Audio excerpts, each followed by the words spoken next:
Hello guys, welcome my back to new blog. के छ, सन्चै हुनुहुन्छ होला? म नि सन्चै छु। समय नभएको कामको कारणले 1-2 दिन भिडियो हाल्न पाएन, त्यसको लागि चाहिँ सरी। आज चाहिँ मौसम क्लियर छ, जापानमा गर्मी बढिरहेको छ। त्यही भएर आजको भ्लगको सुरुवात चाहिँ मेरो होस्टेलदेखि छ। हाम्रो हामी बस्ने होस्टेलदेखि छ। अब यहाँदेखि म चाहिँ आज धेरै धुप छ, त्यति टाढा खासै टाढो जान सकिनँ। त्यही नि अब देखाएकै ठाउँ भयो भने देखाउने छु हजुरहरूलाई। जापानी चाहिँ हाम्रो होस्टेलको पछाडि यस्तरी गरिरह क्या, यो झारहरू टक्क काटेर राखिरहेछ। जियोस् मिहिनेत गरिरहेछ। हामीलाई नै सोधिरहेछ। ल त्यसको गए हेर्नु होला कस्तो हुन्छ, के भइरहेछ हजुरहरूको जिन्दगी। अब यस्तै हो। आज चाहिँ मौसम अलिक क्लियर छ, गर्मी भइरह। यसरी फेरि घाममा हिँड्यो भने फेसेस डराइदिन्छ नि त। फेरि घाम आज बेसी नै अलि ओभर नै छ। अब गर्मी बढ्ला जस्तो भइरह, बढ्छ होला बिस्तारै। अब यस्तै छ, अरू त के भन्नु। कामको कारण भिडियो गराउन पाएन, त्यस्तै थियो समय। के गर्नु, अब गराउँछु। अब हिजो अस्ति काम भयो, यताउता समय भएन। अब कन्टिन्यू हाल्ने सोचिरहेको थिएँ तर भएन। अब छिट्टै मेरो पैसा तलब आउँदैछ, आयो भने गोब्रो किन्ने सोचिरहेको छु। अब कस्तो भलो गराउने, मभन्दा पहिला गराउने अब ठुलो कोही दाइहरू, कोहीलाई सबैलाई थाहा छ भने, दाइहरू दिदी जो अलहरूलाई थाहा छ भने मलाई कुन गोब्रो किन्दा ठिक हुन्छ कमेन्टमा भनिदिनु होला। म चाहिँ गोब्रो किन्न लागेको छु, भलको लागि कुन राम्रो हुन्छ अनि कस्तो कुनवाला राम्रो हुन्छ हजुरहरूले त्यो चाहिँ भनिदिनु होला मलाई।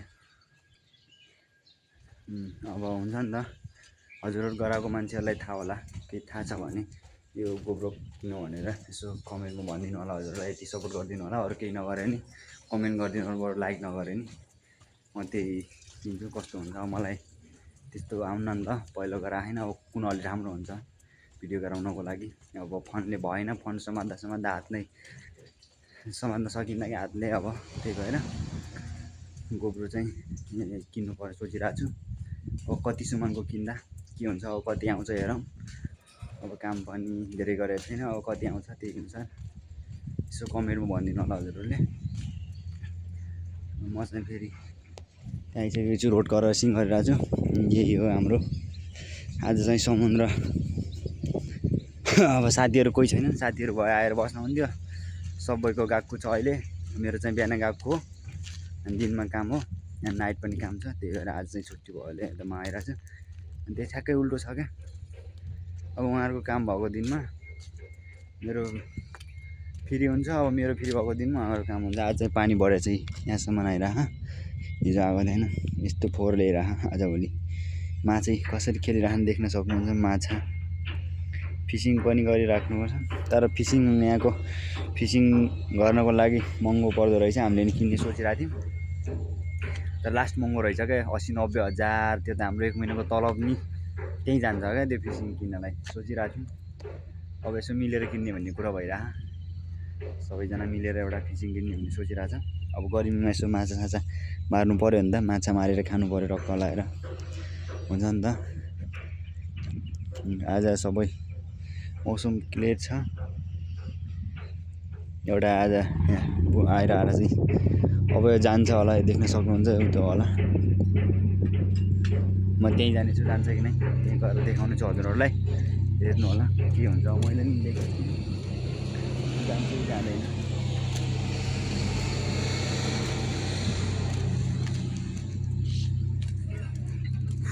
गर्मी त लास्ट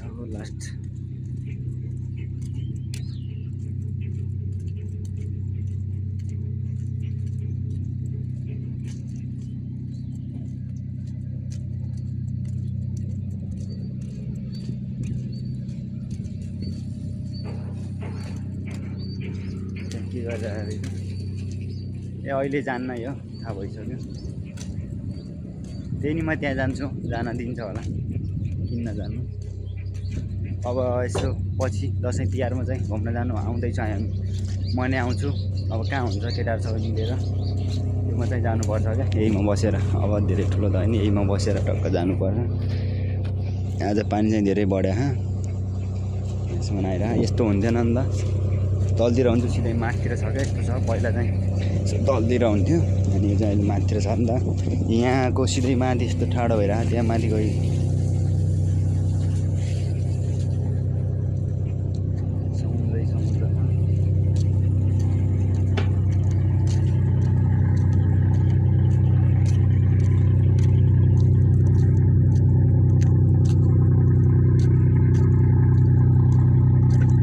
समुद्र कति हेर्नु कि यता यता बिहान उठेर हेर्न बिहान उठेकै आँखाले समुद्र देख्छ 2 वर्षसम्म यही हेरेर बस्ने हो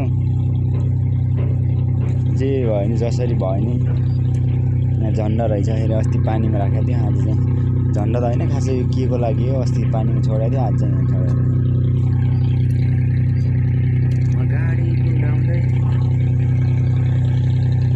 सानोतिनो माछाहरू यसरी खेलिरहेको छ देख्न सक्नुहुन्छ यहाँ छ तर उसले देखिन्न होला जहाँ पनि चाहिँ बोट धोइरहेको क्या यसरी फेरि यहाँ नसोचेर भिडियो गरायो भने अलिक गाह्रो पर्छ क्या त्यही भएर गराउन दिन्न अन्त सो त्यस कारण मलाई डर लाग्छ अन्त नेपाल फर्काइदियो भने गाह्रो भएन त्यत्रो 15 लाख तिरेर आइरहेको छु मलाई फर्कायो भने त गाह्रो हुन्छ नि त त्यही भएर अब गोब्रो किने सजिलो हुन्छ अब सोचिरहेको छु अब धेरै दिन छैन अब कहाँ जानु कि यताको ठाउँ छैन अब उता गर्मीमा कहाँ हिँडेर जानु एक्लै अब यता नि त्यही हो त्यहाँसम्म मात्रै छ त्यहाँदेखि उता जङ्गल भइसक्यो त्यहाँसम्म त्यहाँदेखि उता जङ्गल त्यही एउटा कम्पनी छ अनि उता सेतो कम्पनी घर त्यहीँ छ त्यहाँदेखि उता जङ्गल भइगयो रोडहरू भइसक्यो कहाँ जानु कि यहाँ कहीँ छैन क्या यस्तो सिटीमा परेको छु नि म सिटी नि के भने गाउँ के यहाँको घरै भन्ने कुरो यही होला घर सायद ठुलो घर भने यही हो देख्न सक्नुहुन्छ हामी बस्ने यहाँको ठुलो घर भनेकै यही हो क्या यहाँको यही होला यता यहीँनिर छन् 1-2टा अनि त्यो कम्पनीहरू त कम्पनीको त कुरा छोडिदिउँ अब कम्पनी भइसक्यो होइन हुन्छ नि त मान्छेहरूको घरहरू यही नै हो देख्न सक्नुहुन्छ अनि यस्तो छ त्यही भएर अब काम त्यस्तो छैन अब एउटा काम हो एउटा कामले चल्छ जे होस् त्यही हो नेपाल पठाउन मिल्दो रहेनछ नेपाल अब त्यही हो नेपालमा अब 15-16 लाख ऋण तिरेर आउने अब हामी जस्तो मान्छेहरूले त 15 लाखको त कति हुन्छ कति होइन गाडी किन पछि ल्याइरह मलाई जान नदिने सोचेको के हो ए गोमी लिन आयो होला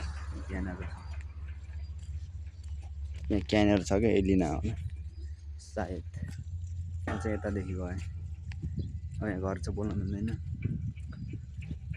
15 लाख तिरेर आइरहेछ अब नेपाल फर्काउन मिल्दैन पैसा पठाउन मिल्दैन जस्तो मानौँ यता रहेन छ पैसा पठाउन मिल्दैन होइन नेपालमा पैसा अब एउटा काम गर्ने भने एउटा कामको बढी नै आयो भने 1,20,30,000 आउँछ अरे अब दाइहरूले भने मेरो अब आउँछ कति आउँछ थाहा छैन काम गरिरहेको छु अब 1 तारिकको दिन छ अब सेड्युल त चेन्ज भइसक्यो तर त्यहाँ रुल चाहिँ अब 1 तारिकै दिन रहेछ भोलिबाट चाहिँ अर्को काम सुरु भइसक्यो फेरि अनि त्यस्तो हुने रहेछ यहाँको रुलहरू यहाँ कस्तो जापानिज राम्ररी मान्छे आइस कि उतादेखि आम्मा राम्रै त होइन ठिकै छ त्यस्तो मैले त होइन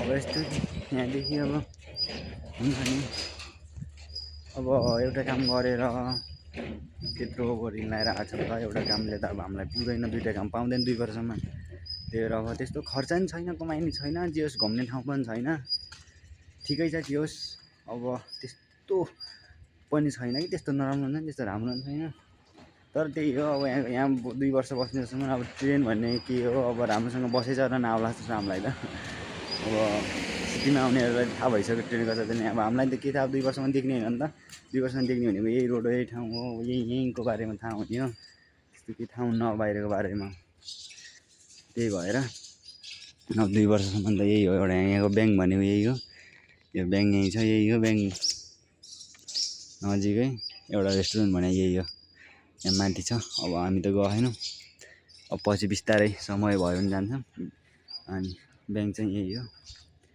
अनि अरू त केही छैन, के हुने र यता। अब यस्तो जङ्गल छ यहाँ माथिदेखि। अब साथीहरू भयो भने माथि जङ्गल गएर त्यो पुरै देखाउने भन्ने सोचिरहेको थिएँ, तर समय नै मिलिरहेन। समय मिल्यो भने अब जान्छु। कामहरू त्यस्तै पऱ्यो भने अब शनिबार आइतबार छैन, अब अर्को दिन, अर्को हप्ता, अब नेक्स्ट विकमा चाहिँ के हुन्छ हेरौँ। अनि त्यही भएर यहाँ त्यस्तो छ क्या, अब कमाइ पनि छैन, खर्च पनि छैन। देखिसक्नु म खर्च यही हो। अब कहिले कसो सामान मगाउनु परेमा सानपाई दाइहरूले चाहिँ नेपाली पसलदेखि मगाउनुहुन्छ, तलतिरदेखि सिटीदेखि नै नेपाली पसलदेखि सिधै कुरियर आउने हामीलाई। अनि यहाँ चाहिँ केही चिन्न पर्दैन। अब खाइमन हप्तामा 2 चोटि चाहिँ खाइमन लगिदिन्छ। खाइमन गएपछि अब त्यस्तै खानेकुरा तरकारी अब भएपछि नजाने प्रायः उतैबाट मगाइरहेको हुन्छ। अब सानतिनो कुराहरू लिएर आउँछन् हाम्रो सबैजना, त्यही गरिरहन्। त्यही भएर त्यस्तै चलिरह। अब त्यही हो 2 वर्षसम्म अब ट्रेन भन्ने कुरा देखिन्न। त्यही हो, अब कस्तो हुन्छ के हुन्छ त्यस्तो केही कुरा बुझाएन। अब 2 वर्ष पछाडि राम्रो इमेज भयो, गएकोले भएन, त्यस्तै डिजाइन भएन होइन। समय ठिकै चल्यो भने राम्रै सेनमा नभए राम्रै सिटीमा गरेर गएकोमा राम्रो इमेज भयो भने उतातिर कोही चिन्जान भयो भने, नत्र होइन भने त अब के गर्नु। त्यही हो, गाह्रो छ। गाइज अब म चाहिँ फर्किँदा फेरि होस्टेलतिरै। के गर्नु, बाहिर यस्तो धुप छ, कहाँ जानु, साथी पनि छैन, न घुम्ने ठाउँ छ। घुम्ने ठाउँ भने एक्लै गएर नि देख्न न मान्छेहरू छन्, यहाँ मान्छे नि हुनुहुन्न कि त्यस्तो खासै। यहाँ मान्छे छैन, बुढाबुढा छन्, हामी जस्तो यङहरू कोही पनि छैन। 1-2टा फुच्चीहरू छन्, फुटबल खेल्छन् हामीसँग शनिबार र आइतबार होइन। नत्र यङहरू भन्ने एउटा छैनन् क्या, बुढाहरू मात्र हुन्। बुढाहरूले भएर तिनीहरूलाई सबलाई आइसिएच गर्नुपर्छ क्या। अनि त्यही भएर यहाँ यसरी यो फुलहरू फुले खाँदा यहाँ फेरि यसरी टच गर्नु दिन्न क्या, यो फुल फुले खाँदा। अब हामी नेपालमा त कति राम्रो रहेछ भनेर चुडेर फुल फोटोसोटो खिच्छौँ त यसरी, तर यहाँ चाहिँ दिन्न क्या। यसरी घरमा देख्यो भने फेरि उ गर्छ क्या। त्यहाँ फेरि जापानिज के गरेर रहेछ, भिडियो गराउनु दिन्छ होला, नदिने के भयो होइन। त्यस्तो गाह्रो भन्ने कुरै भएन। म चाहिँ पसलभित्र जान्छु। पसलमा चाहिँ अब के खानेकुरा लगेर जानु पऱ्यो, यसो जुससुस लगेर गएर खानु पर्ला।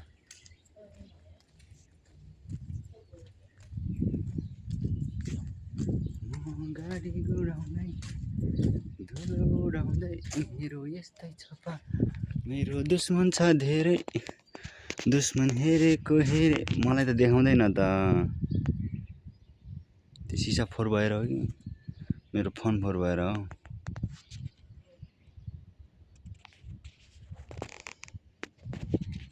जापानिजले फोन गरेर राख क्या।